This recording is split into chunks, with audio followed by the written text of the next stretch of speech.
Ano ang kulay ng marka sa kalsada na naghihiwalay sa isang highway na may maraming lane? Sagot, puti.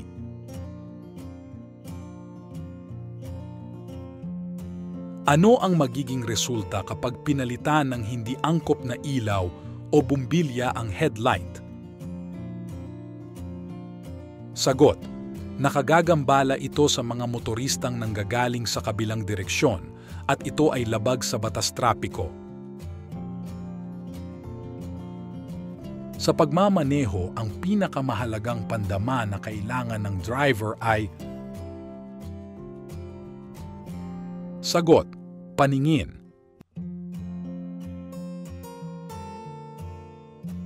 Alin sa mga sumusunod ang nakalarawan? Sagot, baku-bakong kalsada. Kapag sumunod sa isa pang kotse, itinuturing na isang ligtas na patakaran na magpanatili ng distansyang layo na hindi bababa sa sagot, espasyo para sa isang kotse. Nasa expressway ka at paparating sa toll gate. Mayroong kumikislap na pulang ilaw sa itaas ng bawat lane. Dapat kang sagot, huminto at maghintay. Ang lahat ng mga nagmamaneho ay nararapat magbigay ng right of way sa sagot, mga sasakyang pangkagipitan. Ang mga parking brake ay maaaring gamitin sa sagot, pagparada. Ang ibig sabihin ng hindi gumagalaw na pulang Xs ay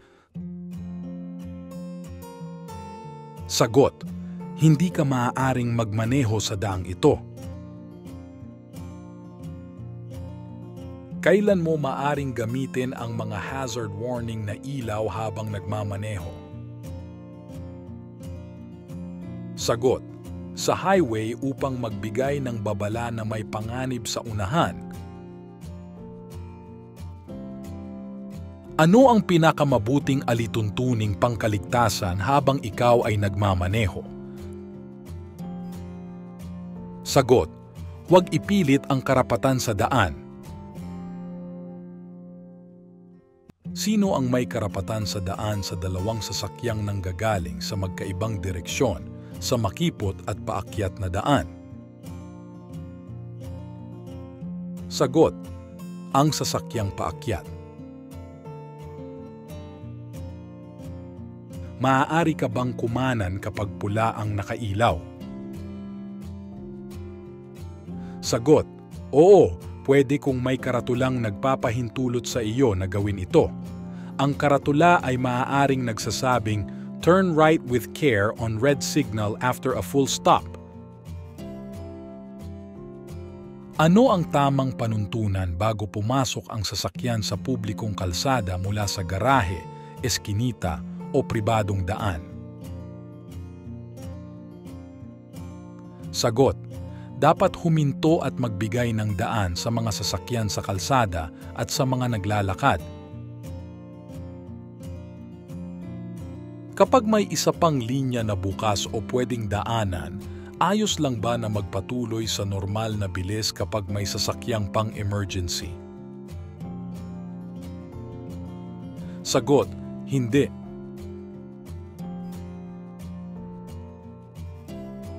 Hindi ka sigurado kung ang iyong gamot sa ubo ay may epekto sa iyo. Ano ang dapat mong gawin? Sagot, tanungin ang iyong doktor at suriin ang level ng gamot. Ano ang dapat mong gawin kapag ang iyong preno ay nabasa at humina? Sagot, apakan ang preno ng maraming beses. Aling senyas trapiko ang nagsasaad ng regulasyon at pagbabawal?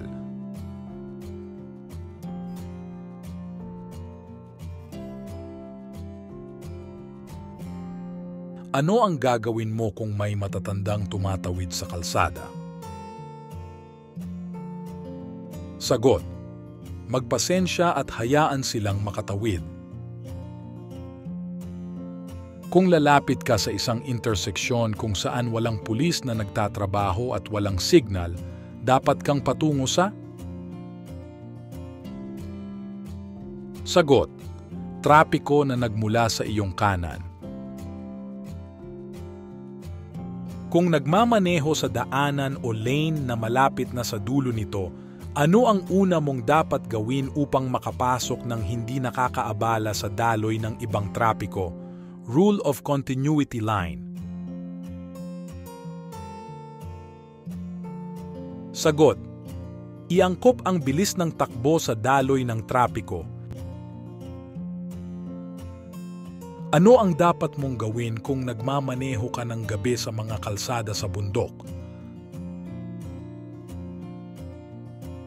Sagot: pailawin ang dim light tuwing papalapit sa kurbada. Sa aling lugar hindi pwedeng mag-overtake? Sagot: sa two-way na interseksyon. Kung iniuunat ng driver ng sasakyan sa harapan mo ang kaniyang kaliwang braso at tumuturo ang kamay sa kaliwa, siya ay? Sagot: liliko pa kaliwa.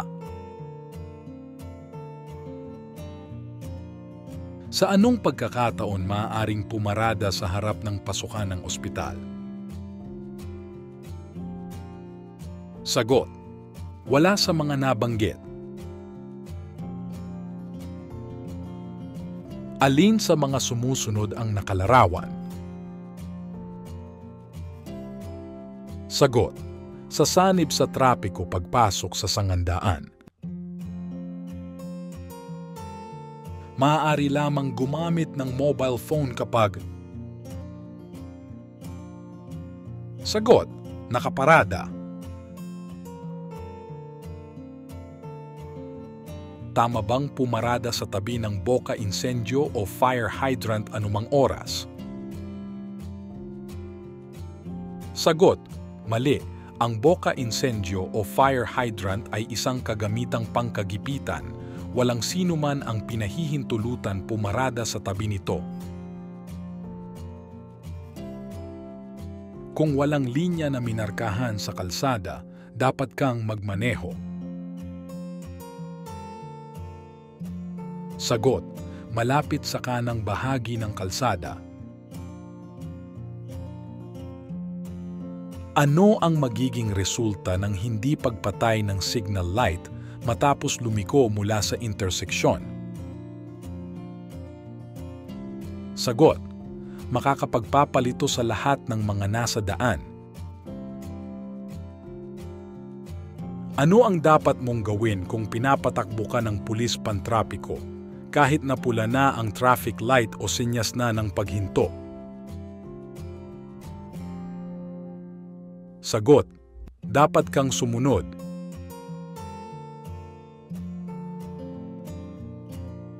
Kapag nagmamaneho ng sasakyan na may anti-lock braking system sa pinakamabilis na takbo at kailangan mong biglaang huminto, ano ang dapat mong gawin? Sagot: pumreno ng banayad. Pagkalampas sa isang sasakyan, maaari ka nang bumalik sa orihinal na daanan o lane kung? Sagot: natatanaw mo sa gilid na salamin o kaya sa rearview mirror ang sasakyang nilampasan. Sino ang responsable upang hindi mag-overload ang sasakyan? Sagot: ang driver o ang pasahero ng sasakyan. Naghahanap ka ng mapaparadahan ng iyong sasakyan. Puno na ang lugar maliban sa puwang na may marking taong may kapansanan. Alin sa mga ito ang tama? Sagot: hindi ka dapat pumarada doon maliban kung ikaw ay PWD o mayroon kang kasama na PWD. Pagkaraang mabigyan ng student driver's permit, ano ang pangunahing isasaalang-alang sa pag-aaral at pagpapatakbo ng sasakyang demotor? Sagot: kailangang magsanay sa pagmamaneho ang nag-aaral at dapat may kasamang lisensyadong driver na may DL code na angkop sa uri ng sasakyang demotor na imamaneho.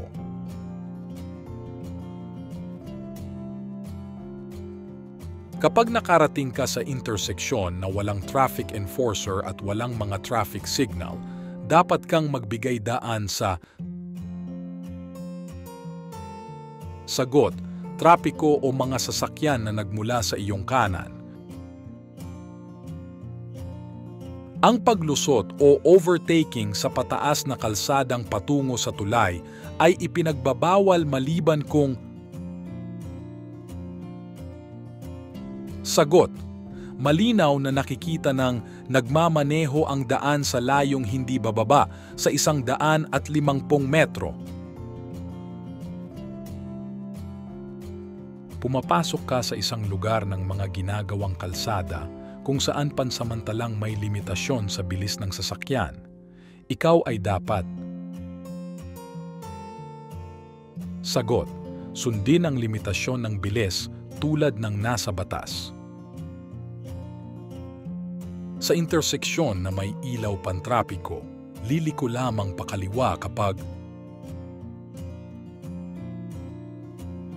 sagot, nakailaw ang berdeng kaliwang arrow. Kailan ka dapat bumusina? Sagot, kapag magbibigay babala sa iyong presensya. Ang mga karatula sa limitasyon ng bilis sa mga daan ay dapat ituro na. Sagot, ang inirerekomenda na bilis sa pinakamaayos na kondisyon ng daan at panahon.